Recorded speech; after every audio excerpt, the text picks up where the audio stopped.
Students, welcome to my class. So बच्चों, आज का हमारा टॉपिक है जो हम डिस्कस करने वाले हैं डीएनए रेप्लिकेशन के बारे में। ठीक है, उससे पहले लास्ट टॉपिक जो हमारा चल रहा था, लास्ट टाइम पे जो पढ़ा था उसी का एक टॉपिक थोड़ा सा रिमेनिंग रह गया। पहले हम वो डिस्कस करेंगे, देन डीएनए रेप्लिकेशन को हम आगे कंटिन्यू करेंगे।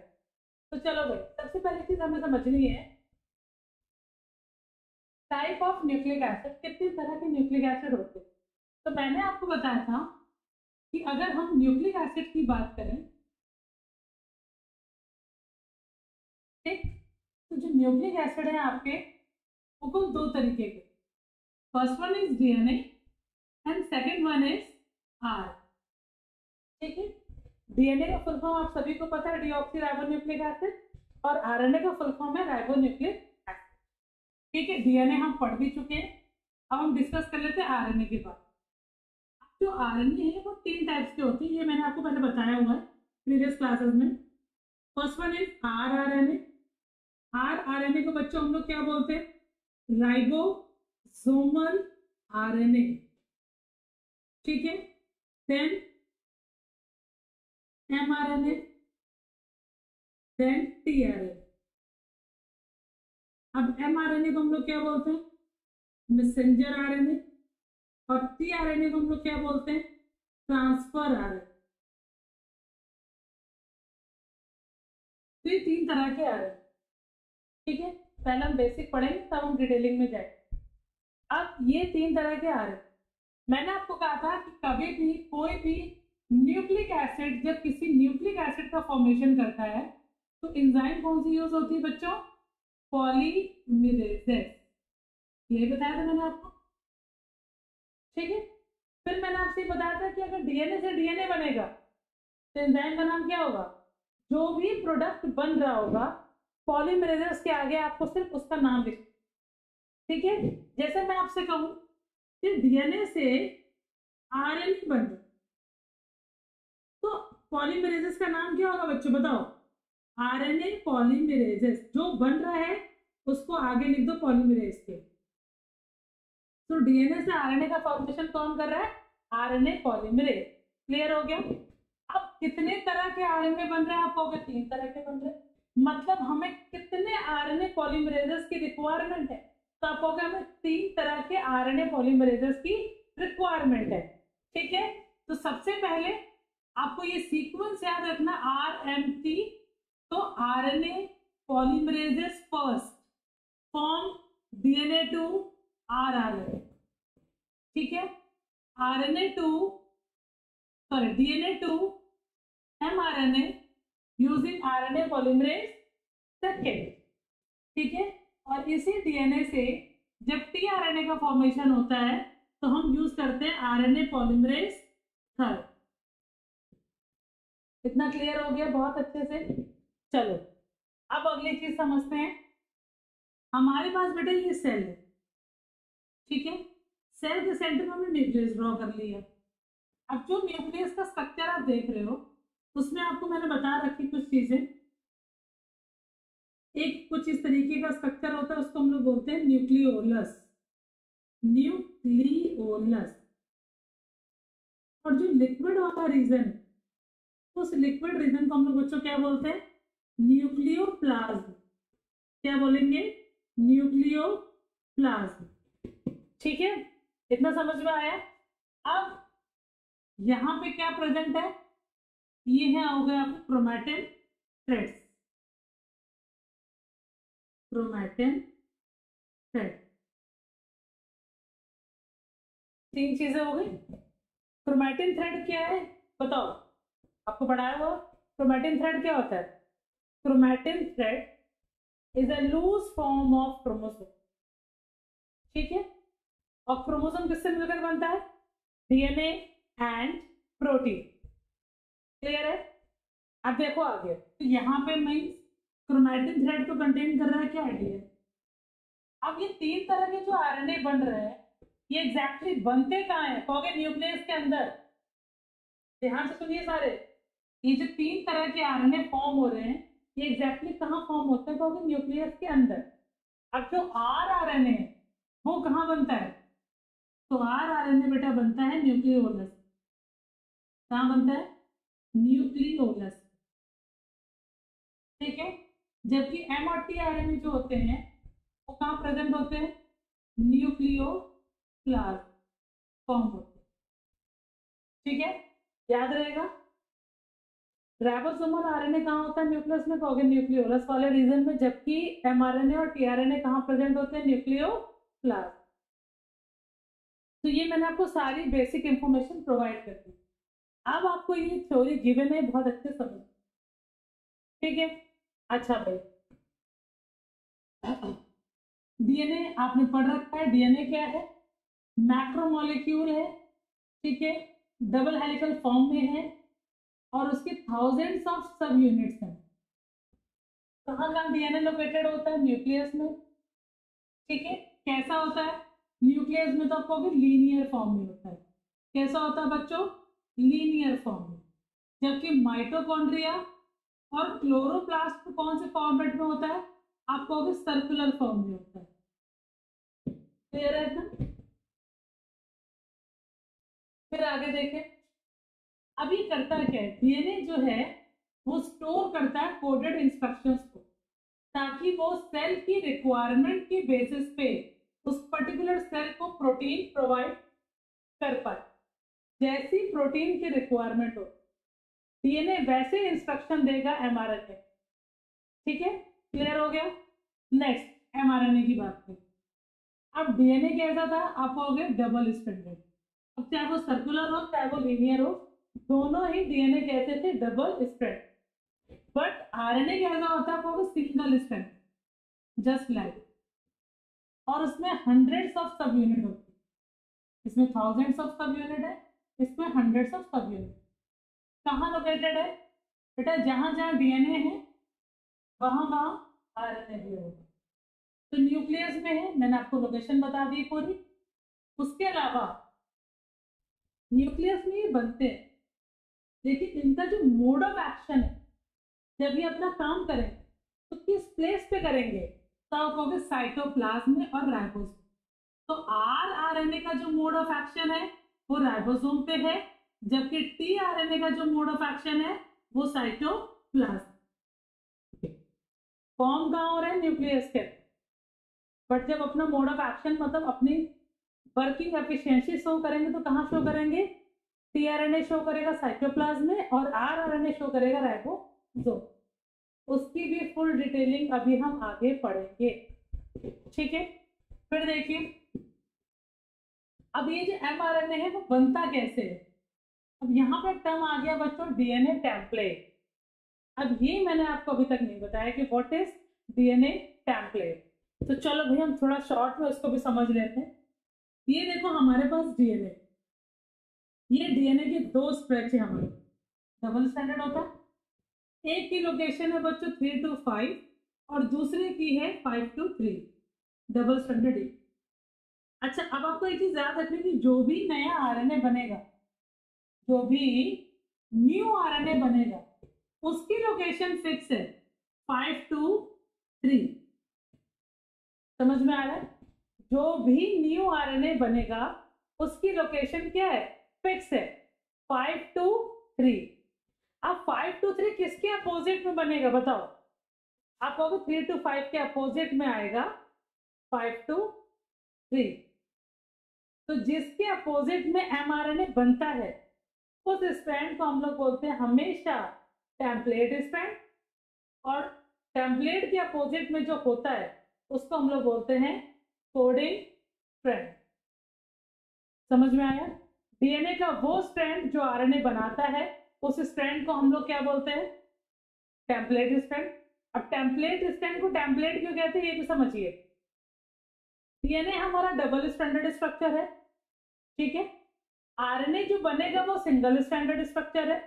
अब डबल स्टैंडर्ड से हमें सिंगल स्टैंड बनाना है, मतलब डीएनए से आरएनए जब बनेगा तो डीएनए के एक ही स्ट्रैंड यूज करेगा वो आरएनए बनाने के लिए। तो डीएनए के जिस स्ट्रैंड को वो यूज करेगा उसको हम लोग क्या कहेंगे, टेम्पलेट। अब आरएनए का जो स्ट्रैंड बन रहा है उसकी लोकेशन क्या है, फिक्स है 5 to 3। तो डीएनए का टेम्पलेट हमेशा कौन सा होगा, 3 to 5। क्लियर है इतना, समझ में आ गया व्हाट इज टेम्पलेट। चलो आगे देखो, तो आई होप आपको ये चीज क्लियर हो गई होगी। इस पॉइंट में क्या बोला गया, इस पॉइंट में बोला गया made on the DNA template. MRNA कौन बनाता है, डीएनए का टेम्पलेट वाला रीजन। क्या कैरी करता है कहोगे, कोडेड इंस्ट्रक्शन, ताकि वो एक से ज्यादा प्रोटीन बनाए। प्रोटीन बनती कहां पर है, राइबोसोम पर। सो राइबोसोम को हम लोग क्या बोलते हैं, protein factory of the cell. अब यहाँ पे एक टर्म लिखा हो, nucleus to ribosome. Information arise कहां पर होती है, प्रोटीन बनाने के लिए, न्यूक्लियस। क्योंकि डीएनए कहां प्रेजेंट है, न्यूक्लियस। डीएनए से आरएनए कहां बन रहा है, न्यूक्लियस। सो इंफॉर्मेशन अराइज कहां से होती है, कोडिंग को देने के लिए, न्यूक्लियस। प्रोटीन एग्जैक्टली कहां बनती है, राइबोसोम पे। राइबोसोम कहां लोकेटेड है, साइटोप्लाज्म। सो आपको याद रखना है, इंस्ट्रक्शन जो जनरेट हो रही है वो न्यूक्लियस पे हो रही है, ठीक है, और जो प्रोटीन बन रही है वो साइटोप्लाज्म में बन रही है। साइटोप्लाज्म कहां बन रही है, ईआर की सरफेस पे। ईआर बोले तो एंडोप्लाज्मिक रेटिकुलम, क्योंकि एंडोप्लाज्मिक रेटिकुलम की सरफेस पे होते हैं राइबोसोम। और राइबोसोम को हम लोग क्या बोलते हैं, protein factory of the cell, क्योंकि राइबोसोम में ही किसका फॉर्मेशन होता है, प्रोटीन। ठीक है, अगला पॉइंट देखिए, आरआरएनए। अब molecule very closely bound to protein fractions. देखो आरआरएनए कहाँ लोकेटेड होगा, राइबोसोम पे, और राइबोसोम पे क्या बन रहा है, प्रोटीन। तो आरआरएनए का जो सीधा सीधा कॉन्ट्रीब्यूशन है वो किस चीज से रिलेटेड है, प्रोटीन फॉर्मेशन। ठीक है, कहाँ लोकेटेड होता है, ओनली ऑन राइबोसोम। ठीक है, forms part of ribosome structure help in locating mRNA correctly on ribosome surface। अब इसका क्या मतलब है, इसका मतलब देखो, पहले आप ऐसे समझो कि ये हमारे पास बेटा राइबोसोम है, ये है लार्जर सब यूनिट और ये है स्मॉलर सब यूनिट राइबोसोम। ठीक है, अब राइबोसोम के पास क्या है, आरआर। ठीक है, अब राइबोसोम जो आरआरएनए वो करता है क्या है, लोकेशन प्रोवाइड करता है एमआरएनए। जो मैंने लाइन खींची है ना, ये लाइन क्या रिप्रेजेंट कर रही है कहोगे, एमआरएनए का अटैचमेंट राइबोसोम के सरफेस। एमआरएनए का अटैचमेंट कहाँ हो रहा है, राइबोसोम की सरफेस पे। ठीक है, तो वो चीज उसको कौन मैनेज करवाता है, कहोगे आरआर। ठीक है, नेक्स्ट है पर टीआरएनए, सिंगल स्ट्रैंडेड पॉलीमर है और उसमें जो सब यूनिट है वो लेस देन 100 सब यूनिट साइटोप्लाज्म में प्रेजेंट होता है। अब टीआरएनए का काम क्या होता है, इतना सब कुछ नोट हो गया, हटा दूं, रब कर दूं, चलो।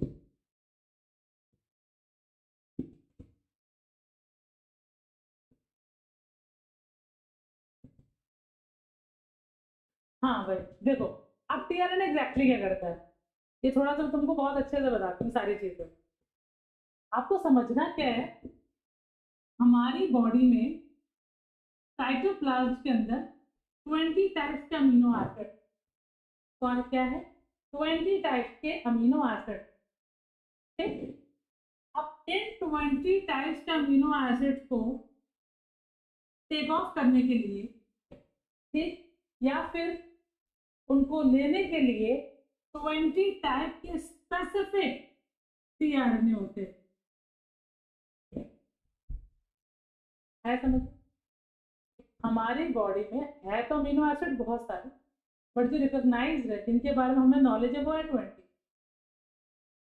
तो 20 टाइप्स के अमीनो एसिड को साइटोप्लाज्म से उठाना, राइबोसोम पे लेकर जाने के लिए हमें रिक्वायरमेंट होती है 20 टाइप्स के टीआरएनए, क्योंकि एक टीआरएनए एक ही टाइप के अमीनो एसिड को क्या करेगा, अपने ऊपर लोड करके उसको कहाँ लेके जाएगा, राइबोसोम के पास, ताकि वहां पे जाके वो जो अमीनो एसिड है वो जुड़े और प्रोटीन बन जाए।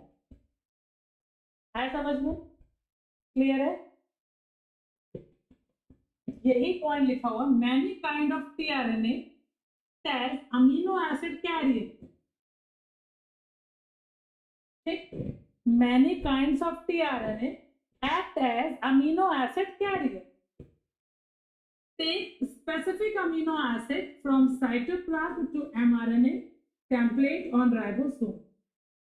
आई होप आपको जो पॉइंट्स मैंने बोले हैं वो समझ में आ देख लो एक बार, कोई डाउट हो तो फटाफट पूछो।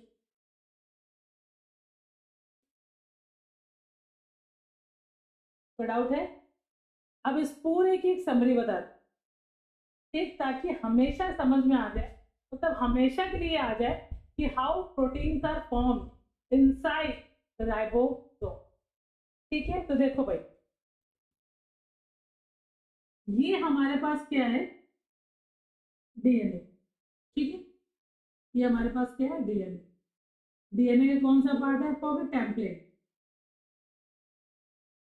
ठीक है, अब टेम्पलेट के रिएक्शन क्या होती है? 3 prime to 5 prime, A T G C C A C G C G. ठीक है, अब जब डीएनए से क्या बनेगा? आप कहोगे एमआरएनए। तो एमआरएनए का मैंने रूल आपको बताया हुआ, अगर आपको याद हो तो, ए के अपोजिट में क्या आएगा? यू। सी के अपोजिट में ए, जी के अपोजिट में C, then G, then A, U, G, C, G, C. ये क्या बन गया हमारे? बताओ क्या बना फटाफट? ये बन गया हमारा एमआरएनए। ठीक है, अब एमआरएनए के पास जितने भी ट्रिपलेट्स आपको दिख रहे हैं, उन सारे ट्रिपलेट्स को आप मान लो कि क्या दिए हुए? Genetic code.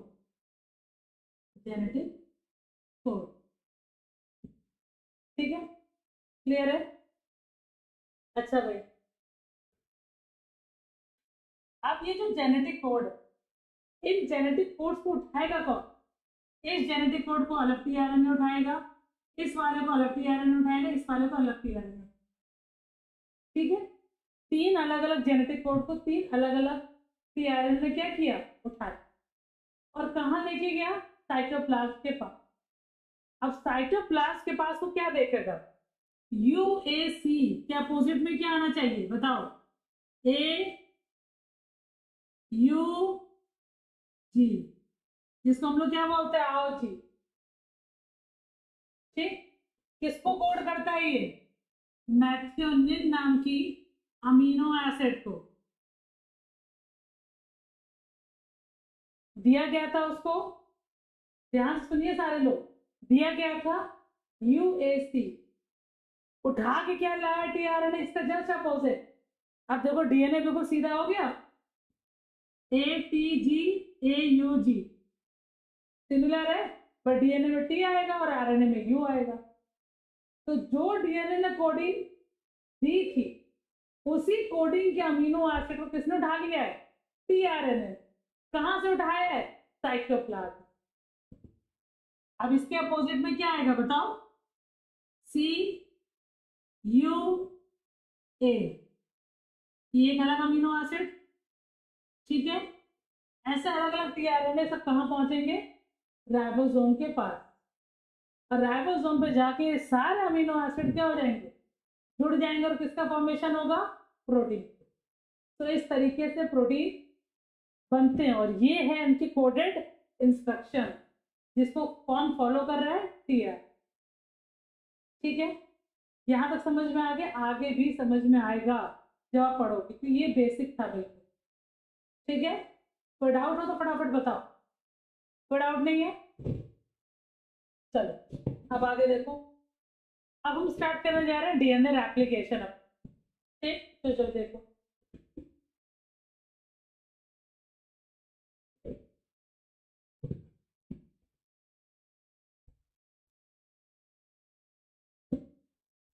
हमें पढ़ना क्या डीएनए रेप्लिकेशन के बारे में? सबसे पहली चीज हमें डिस्कस करनी है, what is DNA replication. DNA replication एक ऐसा प्रोसेस है जिसमें डीएनए अपने जैसे नंबर ऑफ कॉपीज का क्या करता है? प्रोडक्शन। रेप्लिकेशन का मतलब ये होता है बेटा, जस्ट लाइक अ फोटो कॉपी जो आप मार्केट में कराने जाते हो। ठीक है, अब लिविंग बॉडी के अंदर फोटो कॉपी हो रही है, तो उसको हम लोग क्या बोलेंगे? रेप्लिकेशन। मैंने आपको बताया था कोई भी न्यूक्लिक एसिड रेप्लिकेशन परफॉर्म कर सकता है। आरएनए भी रेप्लिकेशन कर सकता है, बट हमारी बॉडी में डीएनए पहले से मौजूद है, डीएनए से आरएनए बनता है, तो हमारी बॉडी में रेप्लिकेशन कौन करेगा? डीएनए। बट सपोज अगर हम वायरसेस की बात करें तो उनकी बॉडी में पहले से सपोज आरएनए प्रेजेंट है, तो उनकी बॉडी में रेप्लिकेशन कौन करेगा? आरएनए। ठीक है, क्लियर है?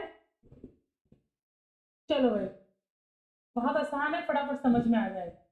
अब डीएनए रेप्लिकेशन का मतलब क्या है? जो मैंने पॉइंट बताया बेटा भाई, duplication of DNA molecule is known as replication. ठीक है, डीएनए मॉलिक्यूल का डुप्लीकेशन, डीएनए मॉलिक्यूल के नंबर ऑफ कॉपी तो हम लोग क्या बोलते हैं? रेप्लिकेशन। ठीक है, अब 3 पॉसिबल मोड है डीएनए रेप्लिकेशन के। 3 पॉसिबल मोड है। पहला पॉसिबल मोड है कंजर्वेटिव, दूसरा पॉसिबल मोड है सेमी कंजर्वेटिव और तीसरा मोड है बेटा डिस्पर्सिव। 3 तरीकों से डीएनए क्या करता है? रेप्लिकेट। ठीक है, तो सबसे पहला मोड है आपका कंजर्वेटिव। अब कंजर्वेटिव में क्या है? ध्यान से देखिएगा, ये हमारे पास पेरेंटल डीएनए, ठीक है, ये हमारे पास क्या है? Parental DNA. और इस डीएनए से 2 डीएनए का फॉर्मेशन हो रहा है। ऐसे समझ लो कि ये हमारे पास एक सेल है और डिवाइड करने के बाद एक से कितनी सेल्स बन रही है? 2। तो एक में जो पेरेंट का डीएनए था वो एज इट इज ट्रांसफर हो गया और दूसरे में बिल्कुल फ्रेश डीएनए बन, उसका पुराने से कोई भी लेना देना नहीं। ठीक है, तो ये आपका हो गया फ्रेश डीएनए, ये आपका हो गया पूरा पूरा कंप्लीट ओल्ड डीएनए। ठीक है, इस मोड को हम लोग बोलते हैं कंजर्वेटिव मोड ऑफ रेप्लिकेशन। ठीक है, देखो, the original double helix is conserve and new daughter molecule is synthesised. जो पुराना वाला था वो कंजर्व हो गया, पूरा फ्रेश डीएनए मॉलिक्यूल तैयार हुआ नया। ठीक है, इतना क्लियर हुआ? फिर अगला है आपका सेमी कंजर्वेटिव। सेमी कंजर्वेटिव में क्या होता है? सबसे पहले आपको देखना है कि ये हमारे पास एक डीएनए, ठीक है, जब ये रेप्लिकेशन स्टार्ट करेगा, ठीक है, तो ये ओपन हो जाएगा। ओपन हो गया, खुल गया। ठीक, खुलने के बाद जितने भी नए डीएनए बनेंगे, जो ब्लैक वाले हैं वो नए डीएनए, ठीक है, तो जब नए डीएनए फॉर्म हो जाएंगे तो ये सेग्रीगेट हो जाएंगे।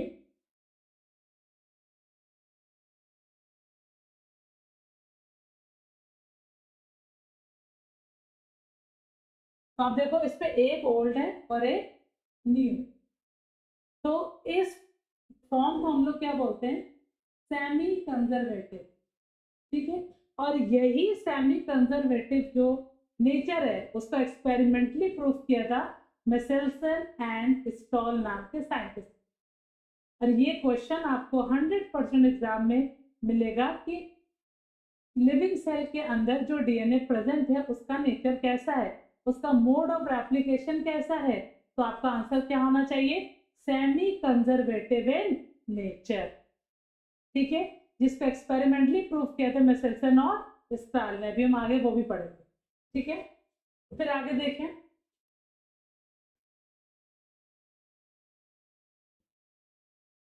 अभी डायग्राम देखे आपको समझ में आ जाएगा मैंने क्या आपको समझाया अभी। देखो, ये हमारा पूरा का पूरा जो है क्या है? आप कहोगे ओल्डर स्ट्रैंड है। अब जब ये ओपन हुआ है,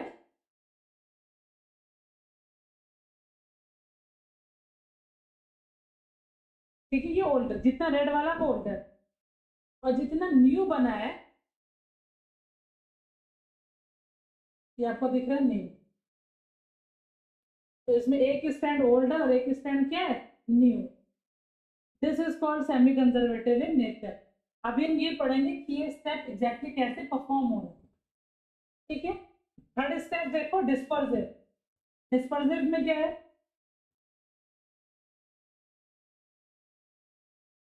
ये डिस्पर्स, देखो, कंजर्वेटिव और डिस्पर्सिव दोनों ही तरह के जो एप्लीकेशन है वो आर्टिफिशियली परफॉर्म होते हैं, नेचुरली परफॉर्म नहीं होते।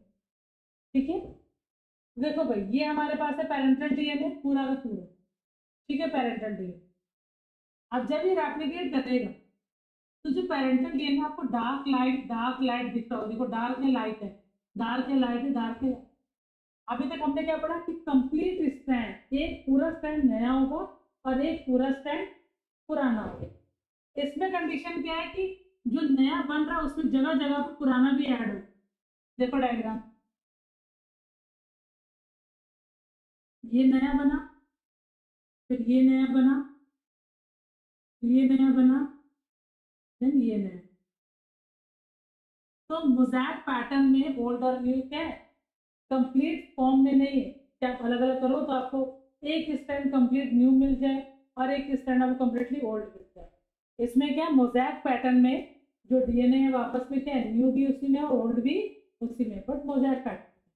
तो देखो भाई, the parental strand are dispersed into a new double strand helix.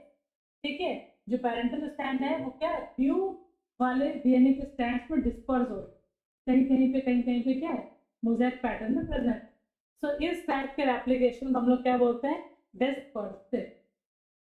ठीक है, अब स्टार्ट होने जा रही है मैकेनिज्म ऑफ डीएनए रेप्लिकेशन, जो कि है बहुत ज्यादा इंपॉर्टेंट।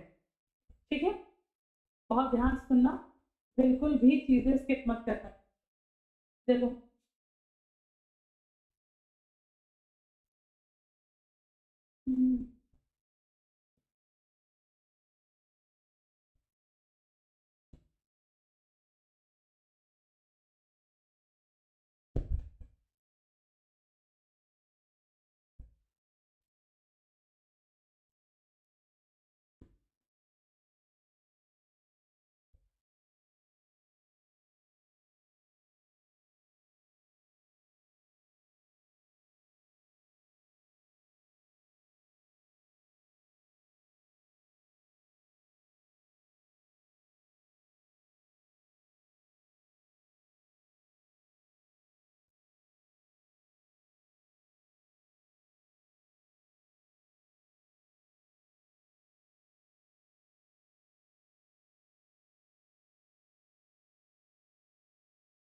चलो देखो, हमें जो समझना है वो कैसे समझना है, ध्यान।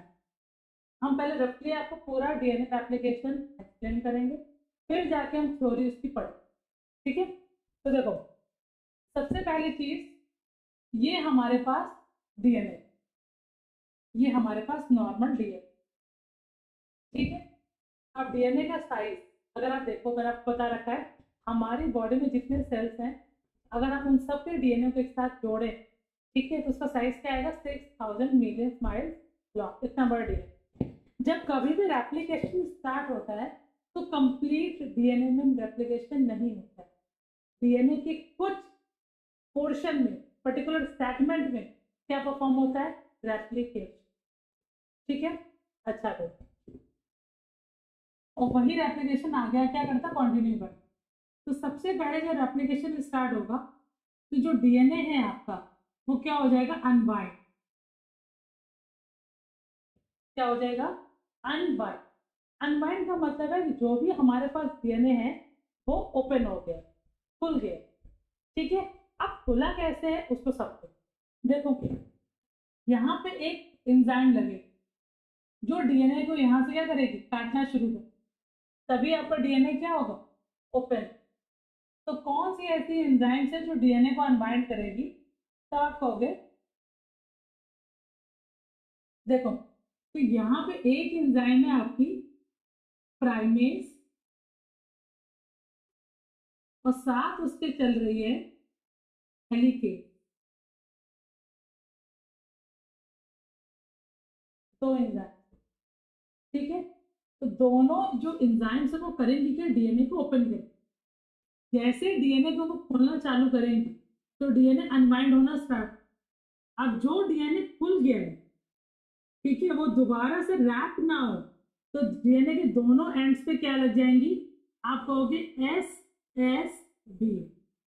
अब इसका फुल फॉर्म क्या है, single stranded DNA binding protein.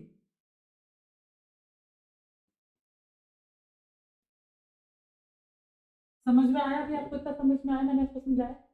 हमारे पास एक डीएनए, अब वो डीएनए क्या स्टार्ट कर रहा है? रेप्लिकेशन। अब डीएनए को रेप्लिकेशन करने के लिए डीएनए को ओपन होना पड़ेगा, और डीएनए जब ओपन होगा तो किसकी वजह से ओपन होगा? एंजाइम्स को ओपन करेंगे। एंजाइम्स का नाम क्या है? इस दोनों को बच्चों को ओवरऑल प्राइमोसोम भी बोलते हैं। क्या बोलते हैं? प्राइमोसोम। अगर अलग अलग बोलोगे तो प्राइमेज प्लस हेलिकेज बोलोगे, नहीं तो आप ओवरऑल क्या बोल सकते हो? प्राइमोसोम। इसने डीएनए को अनवाइंड कर दिया। अनवाइंडिंग को आप अनजिप्ड भी बोल सकते हो, ठीक है, जैसे आपने जिप खोली, ठीक है, तो अनवाइंडिंग और अनजिप। जैसे डीएनए अनवाइंड हुआ, डीएनए के दोनों स्ट्रैंड्स पे कौन सी प्रोटीन लग गई? आप कहोगे एसएसबी, जिसको हम लोग बोलते हैं single standard DNA binding protein. और डीएनए हमारा क्या हो गया? ओपन है। ठीक, क्लियर है? तो यहां तक की पिक्चर क्लियर हो गई। अब एक टर्म आपको पढ़ना है, रेप्लिकेशन फॉर्क क्या होता है? What is replication fork? तो रेप्लिकेशन फॉर्क का मतलब होता है unwinding of DNA and formation of new DNA strand. ठीक है, फर्स्टली डीएनए को हम क्या करेंगे? अनवाइंड करेंगे। अनवाइंड होने के बाद न्यू डीएनए स्ट्रैंड्स का क्या होगा? फॉर्मेशन। और इसी ओवरऑल स्टेप को हम लोग क्या बोलते हैं? Replication fork. Unwinding of DNA, ठीक, अब आगे क्या पढ़ेंगे? Formation of new DNA strand. So overall step को हम लोग क्या बोलेंगे? Replication fork. ठीक है, क्लियर है? देखो आगे,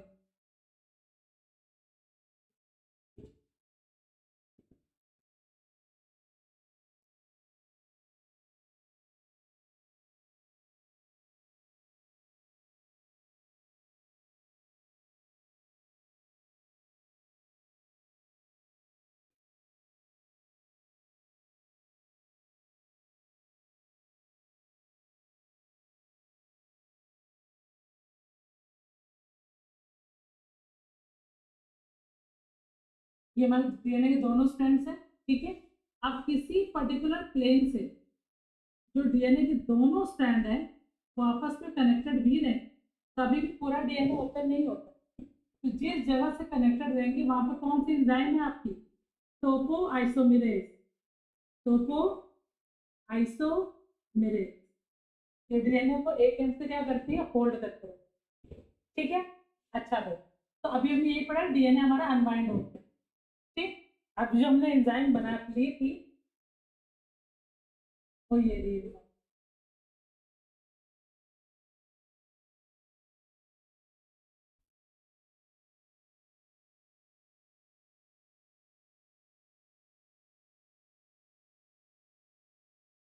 ठीक, तो यहाँ तक हमने पढ़ लिया। ठीक, और हमने क्या पढ़ा?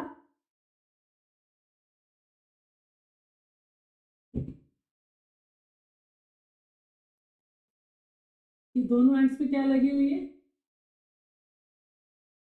S S B. ठीक है, अब देखो डीएनए वाला ओपन हो गया। अब डीएनए की जो 3' एंड है वहां पे कौन आके ऐड होगा? आप कहोगे वहां पे ऐड होंगे आरएनए प्राइमर। क्या ऐड होंगे? RNA primer. प्राइमर क्या? 6 to 8 न्यूक्लियोटाइड।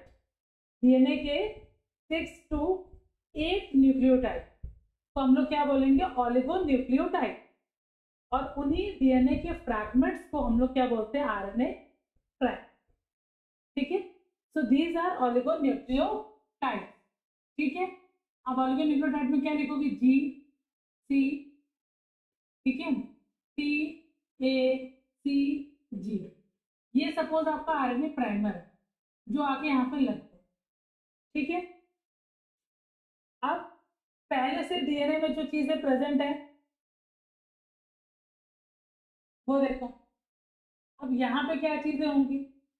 यहाँ पे होंगी सी, बी, ए, सी, जी, सी। क्लियर है?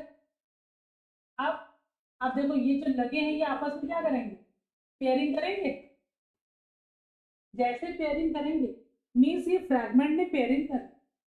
अब इसी फ्रैगमेंट को आगे कंप्लीट स्ट्रैंड के फॉर्मेशन के लिए हमें किसकी रिक्वायरमेंट है? एंजाइम की। और उस एंजाइम का नाम क्या है? अब ये यहाँ पे लग गई है इस जगह पे, डीएनए बन रहा है ना, एंजाइम का नाम क्या होगा? DNA polymerase. कौन से नंबर वाली लगी है? थर्ड। ठीक है, क्योंकि हम ये प्रोकैरियोट्स का पढ़े। ठीक, अब वो करेगी क्या? किसी स्ट्रैंड को स्ट्रेच करेगी और कंप्लीट न्यू स्ट्रैंड का क्या करेगी? फॉर्मेशन। अब जब कंप्लीट स्ट्रैंड बनता है तो उस स्ट्रैंड को हम लोग क्या बोलते हैं? Leading strand. तो समझ में आया? अब देखो, अब जो बना उसकी डायरेक्शन क्या है? 5 to 3। लेकिन मैंने आपको बोल रखा था कि जो भी नया स्ट्रैंड बनेगा, चाहे वो डीएनए का हो, चाहे वो आरएनए का हो, चाहे वो प्रोटीन का हो, उनकी जो डायरेक्शन, उनकी जो पोलैरिटी है वो फिक्स है। क्या है? 5 to 3। अब यहाँ पे बनेगा तो 5 यहाँ पर आएगा और 3 यहाँ पर आएगा। तो यहाँ पे कौन आके ऐड हो जाएंगे? आप कहोगे प्राइम। प्राइमर हुआ है, प्राइमर ने क्या करी? पेयरिंग करी। सेम प्रोसेस होगा बट जैसे पेयरिंग करी तो यहाँ पे कौन लगे आके? आप कहोगे यहाँ पे लग गई आरएनए पॉलीमरेज थर्ड। उसने क्या किया? इस स्टेप को किया कंप्लीट और ये प्रोसेस यहीं पे स्टॉप हो। तो जैसे ऐसे समझ लो, सीधा चढ़ना कितना आसान है, उल्टा चढ़ना कितना मुश्किल है। अब ये जो स्टैंड है वो सीधा लगा और ये उसी की क्या है? अपोजिट में लगा, पैरेलल लगा हुआ है ना। अब यहाँ पे फिर से किसका इनकाउंटर होगा? प्राइमर। प्राइमर आया, दोबारा से कौन आया? आप कहोगे आरएनए पॉलीमरेज थर्ड। और फिर उसने इस स्ट्रेच को क्या किया? कंप्लीट। फिर प्रोसेस इंटरप्ट हो गया, फिर इनकाउंटर हुआ प्राइमर का और फिर स्ट्रेच क्या हुआ? कंप्लीट हुआ। ठीक, एंजाइम लगने के बाद। तो कुछ इस तरीके से जो स्ट्रैंड बना वो किसमें बना? फ्रैगमेंट्स में बना। और इन फ्रैगमेंट्स को हम लोग क्या बोलेंगे? इन फ्रैगमेंट्स को हम लोग बोलेंगे ओकाज़ाकी फ्रैगमेंट्स। क्या बोलेंगे? Okazaki fragment. Okazaki fragment. ठीक है, अब इन फ्रैगमेंट्स को नाम किसने दिया था? रेडी ओकाज़ाकी नाम के साइंटिस्ट। ठीक है, तो समझ में आया? ठीक, ऐसे समझो कि हमें छत डालनी है, तो छत डालने के लिए हमें क्या लगानी पड़ती है? बल्लियां लगानी पड़ती है, तब जाके छत पड़ती है। और बल्लियां कब तक लगी रहती? जब तक छत कंप्लीट तैयार ना हो जाए, मजबूती ना आ जाए। और जैसे छत की मजबूती आ जाती है फिर हम बल्लियां हटा देते हैं। तो अब यहाँ पे किसका काम खत्म हो चुका? आप कहोगे आरएनए प्राइमर, क्योंकि हमारे पास फ्रैगमेंट्स क्या है? तैयार हो गए। तो अब हम क्या करेंगे? ये जो आरएनए प्राइमर्स थे इनको रिमूव कर दें। ठीक है, तो आरएनए प्राइमर को रिमूव करने के लिए, ठीक है, हम कौन सी पॉलीमरेज लेंगे? DNA polymerase first.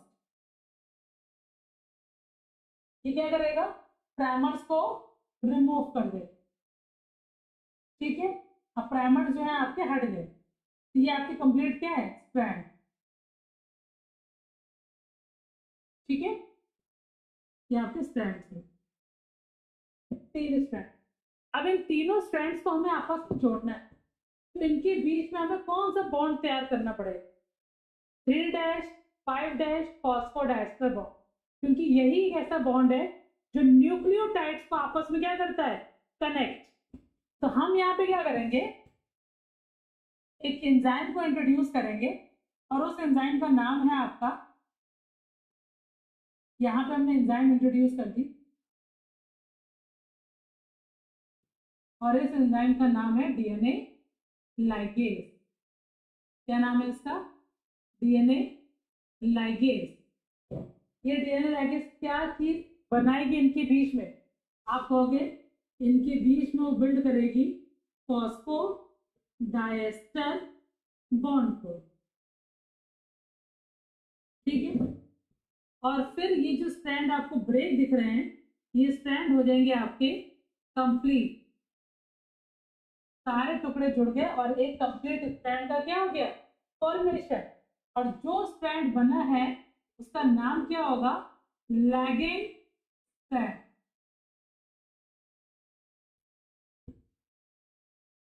ठीक है। तो अब आप देख सकते हो ये स्ट्रैंड हमारा कैसा था, ओल्ड, और ये वाला स्ट्रैंड हमारा कैसा है, न्यू, ठीक है। ये स्ट्रैंड हमारा कैसा है,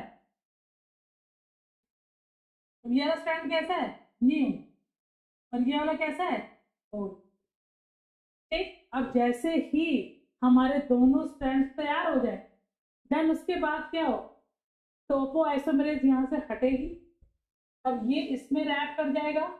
तो कुछ इस तरीके से एक स्ट्रैंड ये तैयार हो गया और यहाँ पे एक डीएनए का न्यू स्ट्रैंड ये तैयार हो गया। तो एक से कितने स्ट्रैंड बने, दो, ठीक है।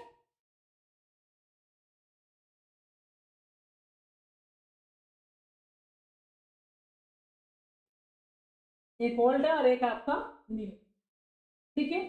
So this is a DNA replication in prokaryote, ठीक है। फिर से एक बार क्विक समझ लेते हैं, ठीक है, देखो ध्यान से। और एक रोल और है आपका डीएनए पॉलीमरेज सेकेंड। सेकेंड क्या करती है, फर्स्ट तो प्राइमर रिमूव करती है, थर्ड न्यू स्ट्रैंड बनाती है, बची कौन सी, सेकेंड। जब कभी भी डीएनए डैमेज हो, ठीक है, तो उस डैमेज को सही कौन करे, रिकवर कौन मारेगा, डीएनए पॉलीमरेज सेकेंड। उसका क्या काम होता है, डीएनए को रिपेयर कर, क्या काम होता है, डीएनए को रिपेयर। देखो शुरू से फटाफट देख लो, प्रोसेस है बहुत इजी, बस आपको धीरे धीरे सारे कॉन्सेप्ट को आपस में क्या करें, कंपाइल। तो सबसे पहले व्हाट इज डीएनए एप्लीकेशन, तो कहोगे डीएनए एप्लीकेशन में एक स्टेप है DNA application form, it means unbinding of DNA. First हम डीएनए को अनबाइंड करेंगे using some enzymes like helicase and primase, ये डीएनए को अनबाइंड करेंगे। और फिर जब डीएनए अनबाइंड हो जाएगा तो एक एंड से डीएनए क्या है, हमारा अटैच है with the help of topoisomerase. जो डीएनए हमारा अनबाइंड हुआ है, डीएनए के दोनों स्ट्रैंड्स के एंड पे कौन लग जाएगी, एसएसबी प्रोटीन, ताकि वो आपस में रिकॉइल ना। जैसे आपने जूट की रस्सी देखी हो, जब हम उसको खोलते हैं तो नीचे से वो दोबारा से रैप हो जाती है, ठीक वैसे हमारा डीएनए में कौन सी बॉन्डिंग होती है, हाइड्रोजन बॉन्डिंग होती है, ठीक है। तो जब डीएनए को हम खोलते हैं तो दोबारा से वो रिकॉइल ना हो जाए, उसके लिए कौन सी प्रोटीन लगी है, एसएसबी प्रोटीन लगी है। अब डीएनए हमारा ओपन हो, अब डीएनए के अब जो भी नया स्ट्रैंड बने उसके डायरेक्शन क्या, 5 to 3, तो 3 to 5 डीएनए में ये दोनों strand at the time of DNA replication, both strands act as a template because two new strands are formed. मैंने आपसे कहा कि डीएनए का जो भी स्ट्रैंड नया स्ट्रैंड बनाएगा उसको हम लोग क्या बोलेंगे, टेम्पलेट। अब आरएनए सिंगल स्ट्रैंडेड होता है, तो डीएनए का एक ही एंड क्या है, उसका मेटाम्पलेट। डीएनए रेप्लिकेशन के टाइम पे दोनों स्ट्रैंड काम कर रहे हैं, तो दोनों स्ट्रैंड कैसे हो गए आपके, टेम्पलेट, ठीक है।